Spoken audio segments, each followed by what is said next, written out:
200 पार आप कैसे देखते हो? मला वाटतं आम्हाला अतिशय आनंद आहे। महाराष्ट्रातल्या जनतेनं स्विंग म्हणजे 200 पार मेजॉरिटी येईल अशा प्रकारचं चित्र सध्या तरी दिसतंय आणि मला वाटतं संपूर्ण महाराष्ट्र मोदी साहेबांच्या मागे उभा राहिलाय।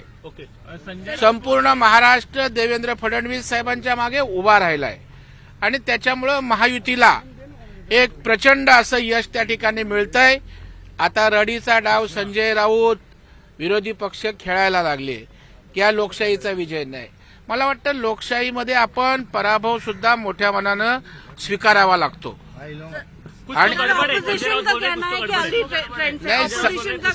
संजय राऊतला आता पागलच्या दवाखान्यामध्ये ऍडमिट करावं लागेल। आता तरी त्यांनी हवेतनं आकाशातनं जमिनीवर लँड व्हावं। कुठल्याही प्रकारचा ग्राउंडचा अंदाज नाही, कुठल्याही प्रकारे महाराष्ट्राच्या प्रश्नांशी देणं घेणं नाही, विकासावर बोलायचं नाही, केवळ शिव्या मत्सर द्वेष टीका करायची। मला वाटतं शांतपणे महाराष्ट्रातल्या जनतेनं लोकसभेत जी काही चूक किंवा जे काही झालं होतं ते दुरुस्त करून ती खंत मनात होती की मोदी साहेबांना पाठबळ द्यायला आम्ही कुठे कमी पडलो, ते यश महाराष्ट्रातल्या जनतेनं दिलंय। ज्या काही महायुती सरकारनं 2 वर्षामध्ये एक अमाप अशा प्रकारचं गरिबाच्या कल्याणासाठी काम केलं, विकास केला, त्यामुळे केवळ शिव्या घालणाऱ्या लोकांच्या मागे महाराष्ट्रातली जनता राहिली नाही।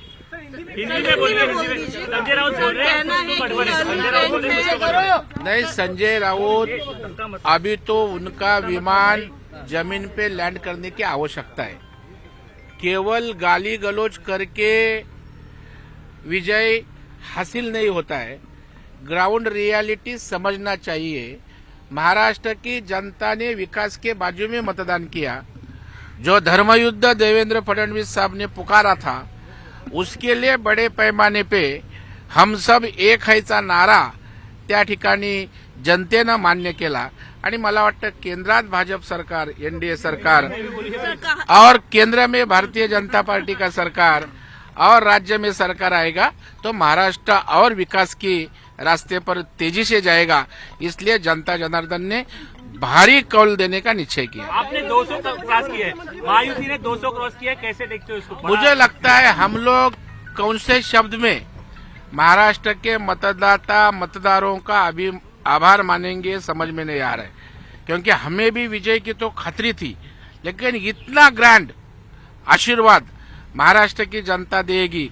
मैं तो बोलता हूँ, मेरी लाडली बहना है उनको मैं सैल्यूट करता हूँ, उनकी मैं नतमस्तक होता हूँ कि यह विजय में उनका बड़ा रोल है। कौन सी शिवसेना असली शिवसेना है? कौन सी शिवसेना असली शिवसेना है?